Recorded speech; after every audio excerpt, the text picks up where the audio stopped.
हरियाली अमावस्या व्रत कथा। एक समय की बात है। राजा महल में अपने परिवार के साथ सुखपूर्वक निवास किया करता था। उसका एक पुत्र था जिसकी शादी हो चुकी थी। राजा की पुत्र वधू ने एक दिन रसोई में मिठाई रखी हुई देखी तो वह सारी मिठाई खा गई। जब उससे पूछा गया कि सारी मिठाई कहाँ गई तो उसने कहा, सारी मिठाई तो चूहे खा गई। पुत्र वधू की यह बात चूहे ने सुन ली और वे इस गलत आरोप को सुनकर अत्यंत क्रोधित हुए।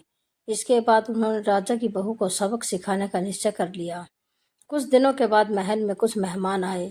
चूहे ने सोचा कि यह अच्छा मौका है राजा के पुत्र वधू को सबक सिखाने का।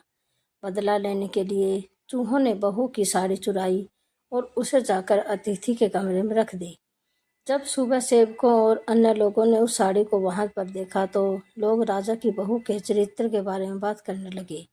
यह बात जंगल में आग की तरह पूरे गांव में फैल गई। जब यह बात राजा के कानों तक पहुंची तो उसने अपने पुत्र वधू के चरित्र पर शक करते हुए उसे महल से निकाल दिया। तो राजा की बहू महल से निकलकर एक झोपड़ी में रहने लगी और नियमित रूप से पीपल के एक वृक्ष के नीचे दीपक जलाने लगी।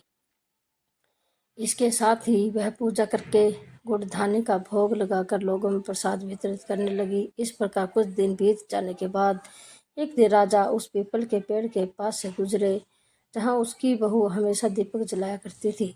इस दौरान उसका ध्यान उस पेड़ के आसपास जगमगाती रोशनी पर गया। राजा इसे देखकर चकित रह गया।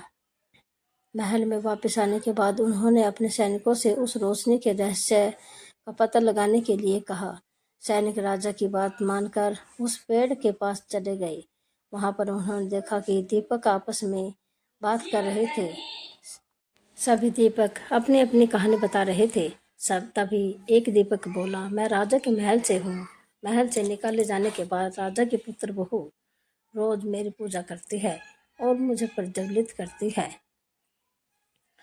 सभी अन्य देवकों ने मुझसे पूछा कि राजा की बहू को महल से क्यों निकाला गया। तो उसने बताया कि एक दिन उसने मिठाई खाकर चूहों का झूठा नाम लगा दिया। इस पर चूहे नाराज हो गए और राजा की बहू के बदला लेने के लिए उसकी साड़ी अतिथि के कमरे में रखाई। यह सब देखकर राजा ने उन्हें महल से निकाल दिया। यह सब सुनकर सैनिक भी हैरान रह गए और महल वापस आकर उन्होंने राजा को पूरी कहानी सुनाई। यह सुनकर राजा को अपनी गलती का एहसास हुआ और उसने अपने पुत्र वधू को महल में वापस बुला लिया। इस प्रकार पीपल के पेड़ की नियमित पूजा करने का फल राजा की बहू को मिला और वह अपना जीवन आराम से व्यतीत करने लगी। ऐसी ही और कहानियों के लिए आप हमारे चैनल को लाइक करें, शेयर करें, सब्सक्राइब करें और पूरी कहानी सुनने के लिए आप सबका धन्यवाद। कल फिर मिलते हैं एक नई कहानी के साथ।